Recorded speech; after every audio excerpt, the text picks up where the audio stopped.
But now let's look at some great news which is coming in on an economic front. India's gross domestic product or GDP has grown at 7.8% on an annual basis in the last quarter, that's Q4 of the financial year 2024. And going by the numbers, the centre has estimated the overall growth rate of financial year 24 to be ambitiously pegged at 8.2%. Now, this according to the Ministry of Statistics and Program Implementation data, which released this data on Friday, that's today.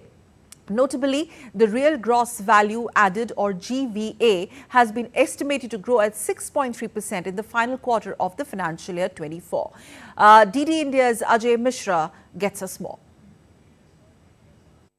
India's GDP or the gross domestic product for the January-March quarter of fiscal came in at 7.8%. This according to the data released by National Statistical Office on Friday, May 31st. The Indian economy, according to these figures, has shown promising growth by 8.2% for the full year financial year 2024. The Reserve Bank of India or the RBI has had forecasted a 6.9% growth in real GDP for quarter 4 financial year 2024 with a full year projection of 7.6%.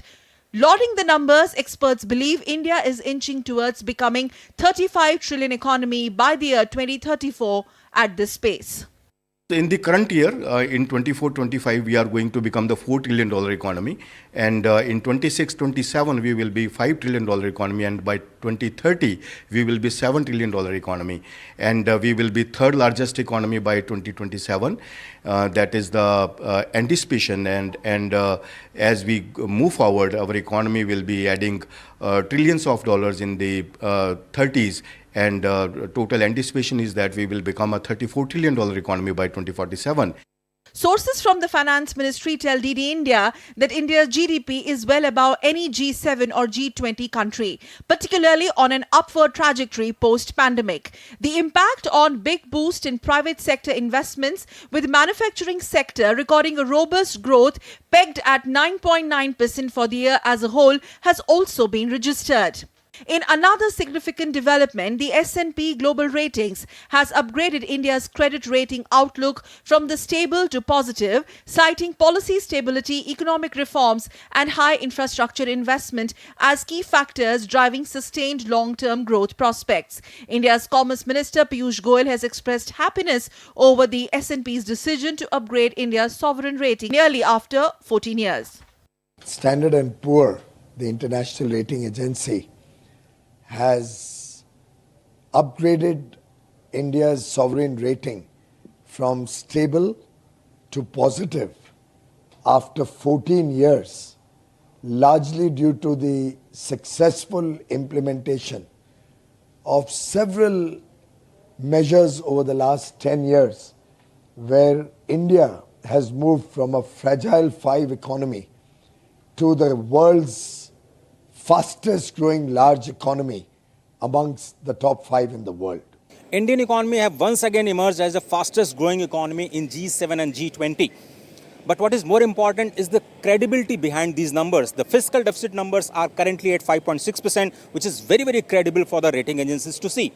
We also expect the inflation and the interest rate to cool down in the days to come. But what is most impressive is the manufacturing sector growth, which is at 9.9%, which has led to the employment generation in the country. With camera person SP Dubey, Ajay Mishra, DD India, New Delhi. And India's Prime Minister Narendra Modi, in a social media post on X, said, and I quote, "The Q4 GDP growth data for 2023-24 shows robust momentum in our economy, which is poised to further accelerate. Thanks to the hardworking people of our country, 8.2% growth for the year 2023-24 exemplifies that India continues to be the fastest growing major economy globally. As I've said, this is just a trailer of things to come." And India's Finance Minister Nirmala Sitharaman, in a social media post on X, said, and I quote again, let's have the tweet on our screens, please. "Today's GDP data showcases robust economic growth with a growth rate of 8.2% for financial year 2023-24 and 7.8% for the Q4, that's quarter 4 of financial year 2023-24. This remarkable GDP growth rate is the highest among the major economies of the world, and it is worthwhile to note that the manufacturing sector witnessed a significant growth of 9.9% in 2023-24, highlighting the success of the Modi government's efforts for the sector. Many high-frequency indicators indicate that the Indian economy continues to remain resilient and buoyant despite global challenges. India's growth momentum will continue in the third term of Prime Minister Shri Narendra Modi-led government. And the Reserve Bank of India has recently transferred over 100 tons of gold from the United Kingdom to its vaults within India. By relocating the gold domestically, the RBI aims to have greater control over its reserves, reduce geopolitical risks, and potentially save on storage costs. Reserve Bank of India has reportedly brought over 100 tons of gold from the United Kingdom to its vaults within India. By relocating the gold domestically, the RBI aims to have greater control over its reserves, reduce geopolitical risk, and potentially save on storage costs. This move is part of a broader strategy to diversify its gold reserves and enhance the security of its assets. According to media reports, more gold is likely to be brought back to the country in the coming months. This is the first time since 1991 when gold at this scale has been added to the stock. Sanjeev Sanyal, member of PM's Economic Advisory Council, posted on X, mentioning India will now hold most of its gold in its own vaults. He added that we have come a long way since we had to ship out gold overnight in 1991 in the midst of a crisis. As of March 31st, 2024, the total gold held by the Reserve Bank was 822.10 metric tons as compared to 794.63 metric tons on March 31st, 2023. In the 90s, India faced a critical situation when its foreign exchange reserves were depleted to the extent that they could only cover a few weeks' worth of imports. In August 1990, the then RBI governor proposed keeping 15% of gold reserves abroad for emergency use. Increasing the gold reserves within the country can strengthen India's reserve position. It also will help in boosting investor confidence. This action underscores the importance of gold as a strategic asset in India's financial system, providing a hedge against economic uncertainties and ensuring a more secure and sovereign management of the country's wealth. The transfer of a substantial quantity of gold also highlights India's growing economic confidence and its efforts to bolster its financial infrastructure. Bureau Report, DD India. Let's try and decode these numbers further and talk about the reasons attributing to this. And we are joined by Dr. Nilanjan Banik. He's a senior economist joining us live from Hyderabad. Thank you very much, Mr. Banik, for joining us. Now, would you also agree to the fact that this has crossed expectations or beyond expectations, the numbers that are stacked as we talk, and the impressive growth numbers despite global challenges? I don't think it's a surprise because let's try to break it down. Why India is growing so fast? In fact, you just now mentioned that India is the fastest growing economy among the G20 group of countries. Yes. If you take the total contribution of G20 group of countries, we are actually talking about 85% of the world GDP. So looking in that way, Indian economy is actually growing the fastest in the world, I would say. Because if you see elsewhere, be it the US, be it the European countries, or for that matter, Japan or some of the Asian neighbors, including Singapore or South Korea, and also China, you will find that the growth is not happening over there. If I'm talking about China, the growth has come down to less than 5%. For Singapore and Japan, they're growing at 2%. Now, you must be wondering that what is actually fueling India's growth? Exactly, yes.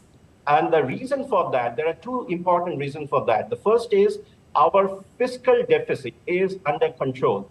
The government fiscal deficit right now is 5.6% of GDP, which put us in a sweet spot. Why is it that? Because that also means that our inflation numbers are under control. If you look into the core inflation number, which is discounting for the fact fuel and cyclical factors like oil and other vegetable prices, you will find that the core inflation is actually around 3.2%.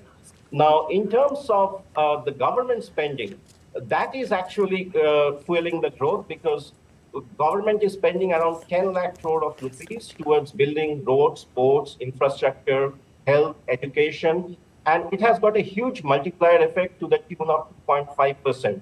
Now, one of the thing is basically what we say, why is it government is able to spend so much money? For that, you will have to understand that the government reform in the form of the GST, indirect tax reform, that has led to an increase in like for instance, both direct and indirect tax collection.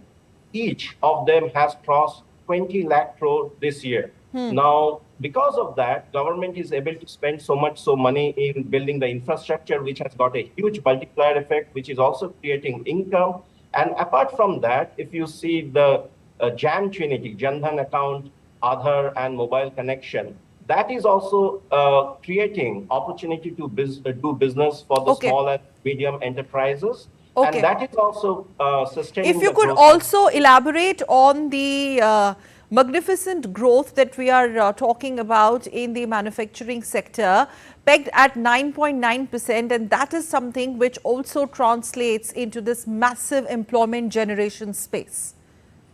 That is true because, again, as I said, that this JAM Trinity in a way is creating wonders. So be it small-scale enterprises, be it the large-scale industry, you are seeing an opportunity to do business. And in the rural area, for the first time, you'll find that the demand has started to pick up. So when you see the rural demand is picking up, of course, that will translate to the manufacturing sector trying to produce more goods and services. Now, in the context of India, you should also remember 2/3 of our domestic demand is driven by factors which are inherent to the domestic economy, be it health, be it education, be it infrastructure. All these are driven by the domestic manufacturing and services sector, which is actually creating a opportunity to do business as well as to sustain business. As I just now mentioned, that JAM, or the JAM Trinity, Jan Dhan, Aadhaar, and Mobile Trinity, it is actually democratizing the way to do business. For instance, even if I am a roadside fruit seller, or for that matter, vendor, I am actually becoming more and more, because I am doing transaction through digital economy, I am actually bringing the informal sector to the formal sector. And because of that, you will see that the GDP number is itself growing better. Not only that, this small and marginal businessman,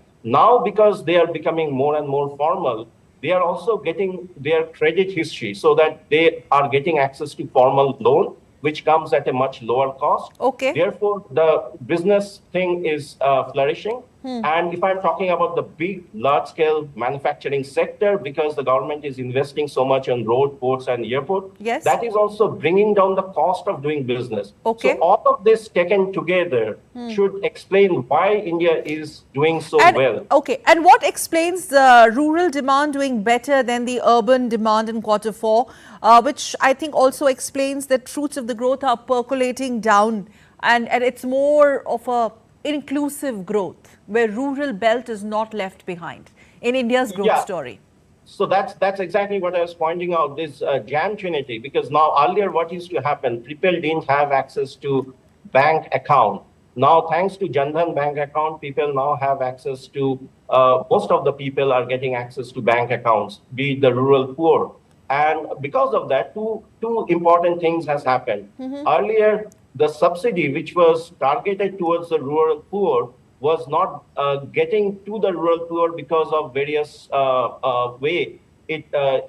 because of various corruption. Now, because of the amount directly getting credited to their bank account, the purchasing power is remaining intact. Not only that, as I was mentioning, because of this digital payment system, UPI or Google Pay or Phone Pay type of payment system, these small business activities that we see happening in the rural area, they are able to sustain it. In addition to that, right, you will Mr. find, Banik. Yes. So all these things taken together is creating a scenario where the business is flourishing and people are becoming more wealthier and in terms of welfare activity. I think the government is doing an excellent job in terms of Make in India program, which is also kind of pushing More the wealthier in a healthy way. Yes. Okay, one last question. In the words of Prime Minister, this is just the trailer of the things to come. So your thoughts on it, like what does the future look like? Yeah, the future looks like good in the sense that, as I just now mentioned, if you look into Japan, it is growing at 2%, Singapore growing at 2%. India, on the other hand, as you rightly mentioned, it is growing in excess of 7+%, and that has happened over the last 3 years. And this is happening at a time when our inflation numbers are under control. So in real term, these numbers are sustaining. On the other hand, what you see elsewhere in the world, they are not able to control the inflation because their fiscal deficit is not under control. They spend too much money at the time of COVID without actually thinking about the ill effect of spending too much money. And that is showing in the inflation numbers, be it the US, be it the UK, or be it elsewhere. So something correctly that Indian government has done, rather than spending on non-merit subsidy, government is spending on capital expenditure, which is not only creating job, but also reducing the cost of doing business for the manufacturing sector, because of which we also see the manufacturing sector flourishing. Right, we'll leave it there. But thank you so much, Professor Banik, for decoding these numbers for us. Thank you so much for joining us from My Hyderabad. pleasure. Thank you.